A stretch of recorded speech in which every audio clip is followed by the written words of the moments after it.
We just got a surprise update in Black Ops 6. We'll break down the patch notes, our first look at Season 1, the new maps we're getting, a gameplay snippet, and much more. But first off, Season 1 takes Black Ops to the criminal underground on November 14th. Here's a sneak peek at a few of the new maps coming to Black Ops 6 multiplayer this season.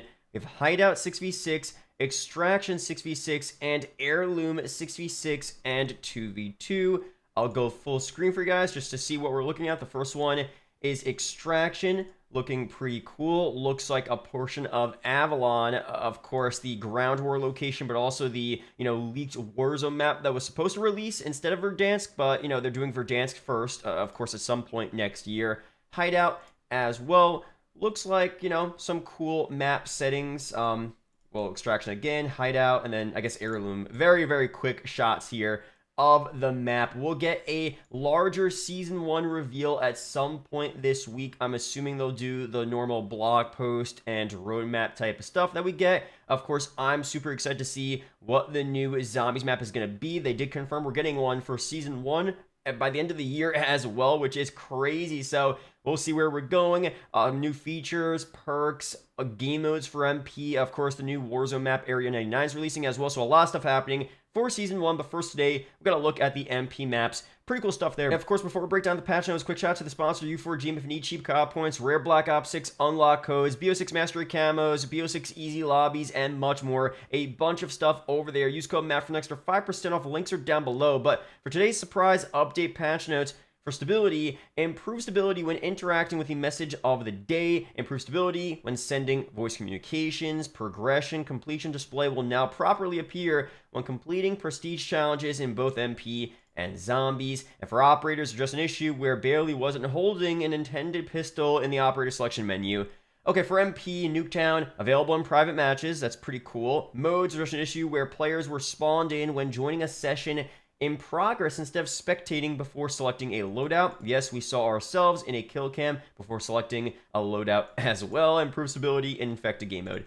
Spawns, spawn logic tuning. So spawn tuning will be an ongoing process of taking in data, reviewing gameplay, and making measured adjustments in the live environment. Our goal, our number one goal actually, is to always provide the safest spawn that we can across all maps and game modes. For loadouts, just an issue where players would automatically equip their previously used loadout when joining matches already in progress. Just an issue where players would die at initial spawn when selecting their loadout. And for weapons, it's been awesome seeing players discover and share their favorite weapon builds during the first week of a launch. Every day we monitor both player feedback and game data to keep tabs on how the weapon meta is evolving and prepare for a comprehensive tuning pass in Season 1.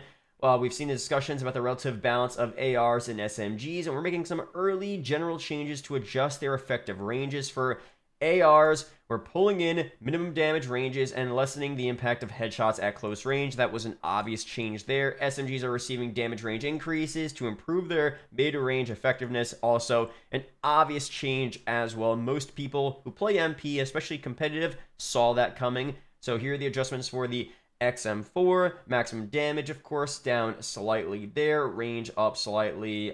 For medium damage, down slightly. The range is down as well. Minimum damage range down, and the damage is the same there for the AK-74. Post-patch damage slightly down, range up. Medium damage range, none right now, and then minimum damage range slightly up actually, and then range is down slightly. The aim's 85, damage slightly down, range up.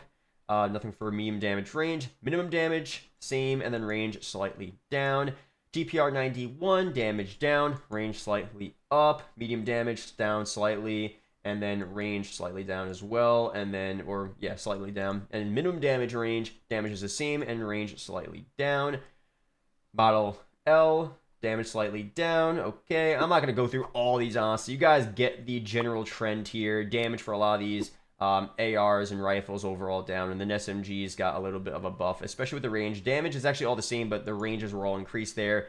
KSV as well, damage, same, slightly up a little bit, but mostly the range adjustment is what they did with SMGs, making them more viable at, mostly mid-range. SMGs aren't still supposed to be viable that much at long range. ARs are still super dominant there, but using them at mid-range was already kind of a struggle, so making that a little easier is still cool. But for the most part, you want to use these weapons for what they're intended for. SMG, close range, AR longer range, and sometimes there's that crossover. So that's that there. Very similar trends here for the Jackal as well. Compact. Okay, so cool stuff. Shotguns for the Marine SP, slug attachment max damage reduced a little bit. ASG, slug damage max damage reduced as well, or slug attachment max damage. For perks here, Recon Combat Specialty, reduced duration that enemies are highlighted after respawning to 1.5 seconds from 2 seconds. An additional reduction will be coming before Season 1, and resolved an issue that allowed players to activate Recon Combat Specialty by changing loadouts. Interesting. Dispatcher, increased dispatcher perk costs for UAV from 500 to 550, and increased perk costs for counter UAV from 550 to 600. As we head into Season 1, we are continuing to observe data and feedback for perks and combat specialties. In MP, currently Enforcer is the most popular combat specialty, with Recon in second place. It's not just about the data though, as your feedback is a critical part of how we approach tuning of the live game. With that said, we're making some spot adjustments today as we continue to take a holistic look at our perks and combat specialties moving forward. That's good. Equipment, flashbang, reduced flashbang, tactical screen effect duration by 20%. That's a pretty good change, honestly.